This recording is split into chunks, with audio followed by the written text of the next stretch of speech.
We are alarmed if communities cannot rebuild. An insurance crisis for wildfire victims. The state hearing to find out why more than half are underinsured. What does the county have to hide? Plus, a battle over the fire debris being dumped at a landfill outside the zones is now headed to court. The one function, the one job of government, I believe, is to keep their people safe. And turning heartbreak into home runs. The Run for Fun event this weekend, hoping to renew hope and unity for one community. And I want to run for fun because I want to help everybody. Like, I want to earn the school together so we can all play.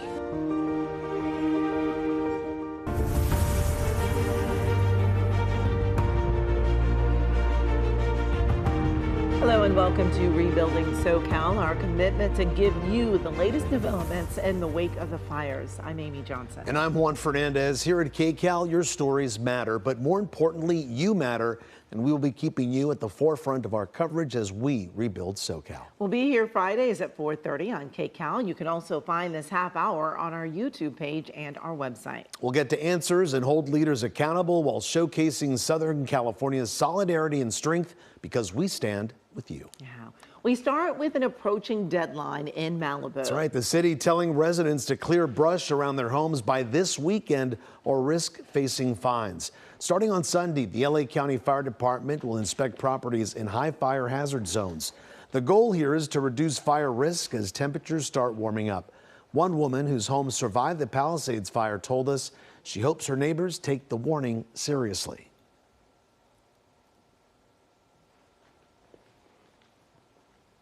It's so important not to have plants or flowers such as oleander and hibiscus. Do you think that's what saved your home from the Palisades? Oh, absolutely, absolutely. It was not having the dead matter around.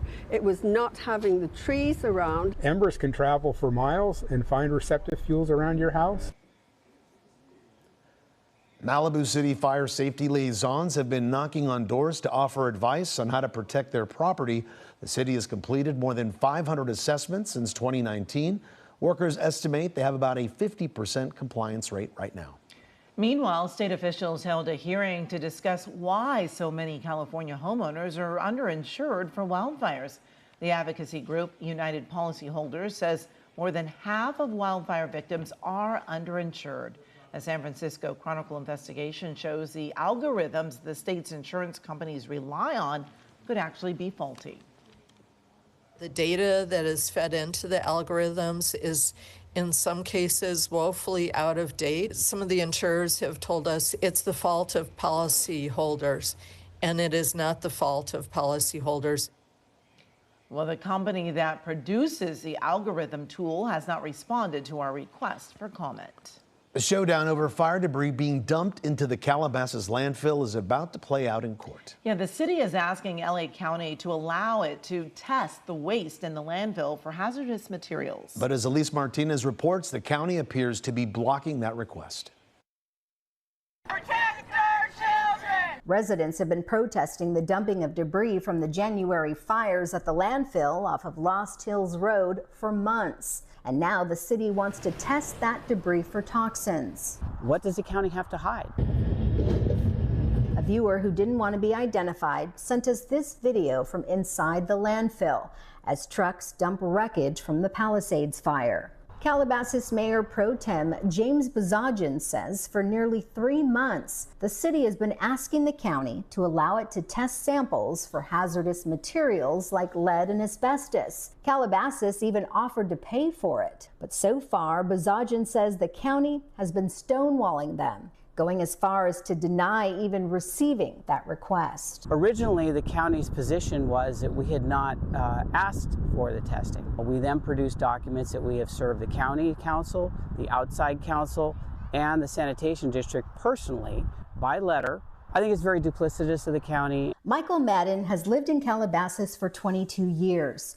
He says the least the county can do is guarantee that what's being dumped into the landfill won't harm the community. That includes several nearby parks and schools. The one function, the one job of government, I believe, is to keep their people safe.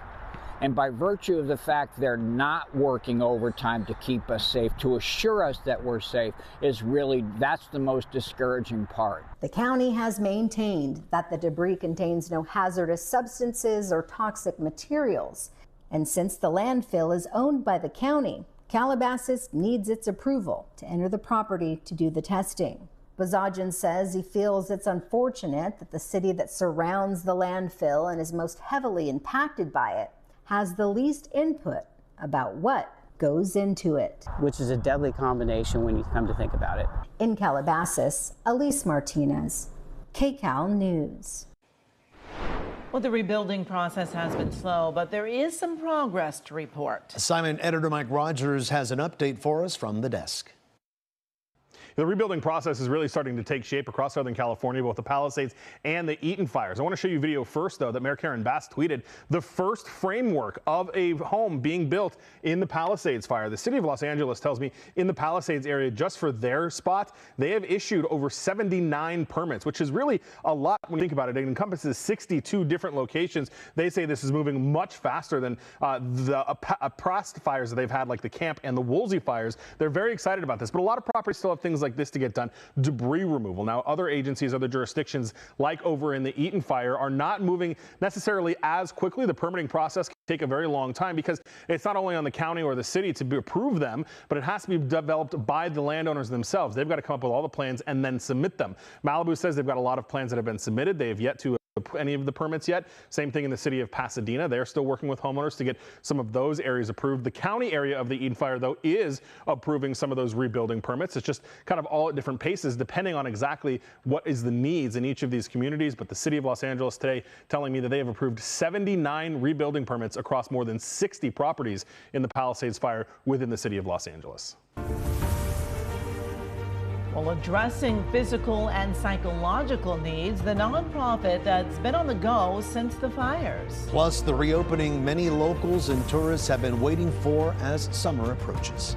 And we partnered with the American Red Cross to help fire victims. To donate, just scan that QR code or go to redcross.org/KCAL.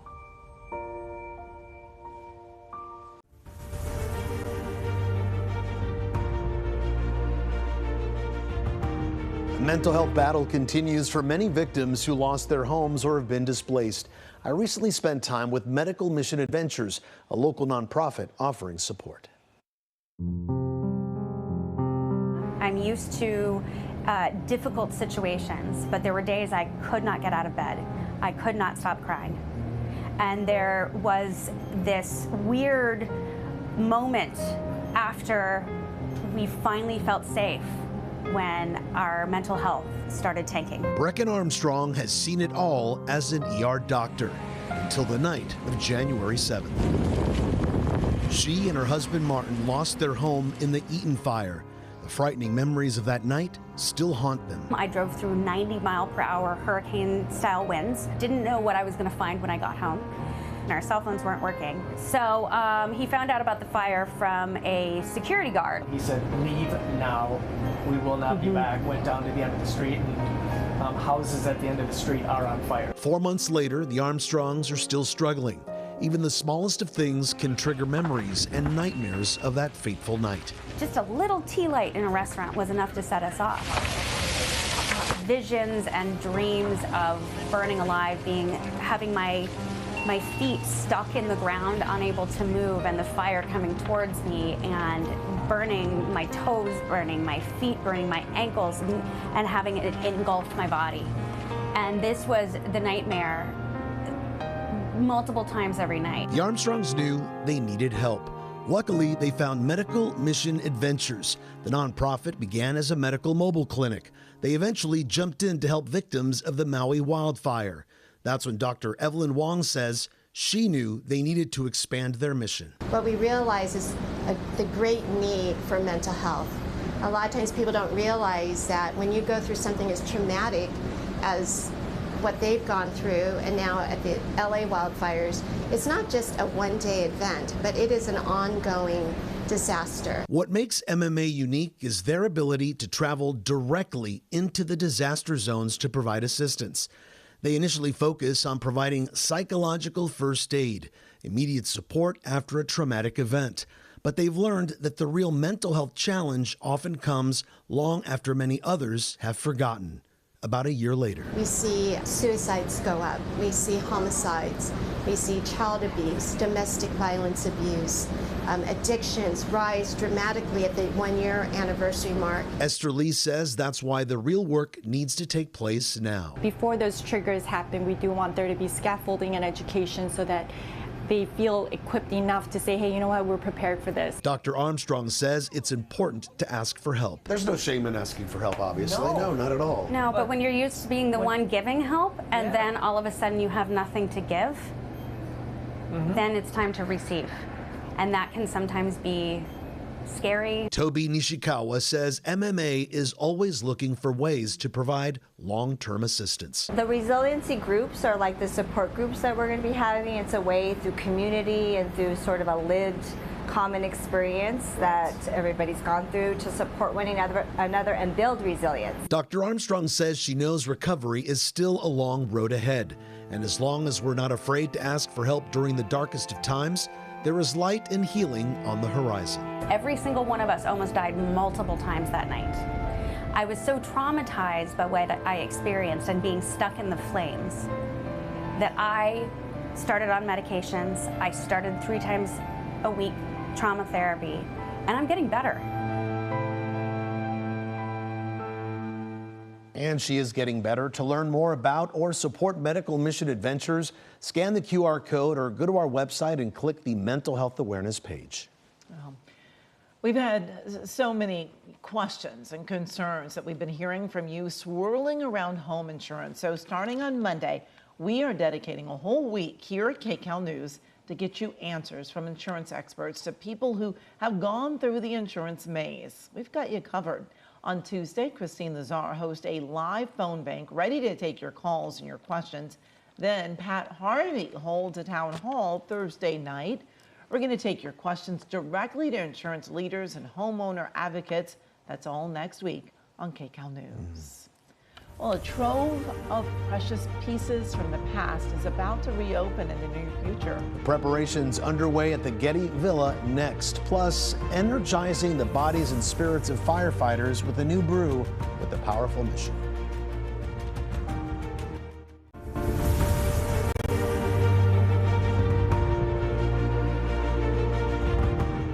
The coastal LA landmark is getting ready to finally reopen on June 27th. That's right. The Getty Villa survived the Palisades fire but suffered some damage on its property. Jeff Nguyen headed over there to take a look at the preparations. At the Getty Villa, crews had been preparing for the museum's reopening. The property was threatened by January's Palisades fire. The staff has since removed more than 1,300 damaged trees after the flames came dangerously close. Fortunately, none of the buildings was damaged. Claire Lyons is the curator of antiquities. She's behind a new exhibit that's being shown for the first time anywhere outside of Europe. The focus of it is on the Mycenaean culture, the prehistoric culture of Greece, the first civilization of ancient Greece. This exhibit and the rest of the museum are free to visitors. For generations, school field trips have been a big part of the museum's mission to make art accessible to all. There is a $25 charge for parking. We will issue about 500 tickets every day, and we'll only be open Friday through Monday.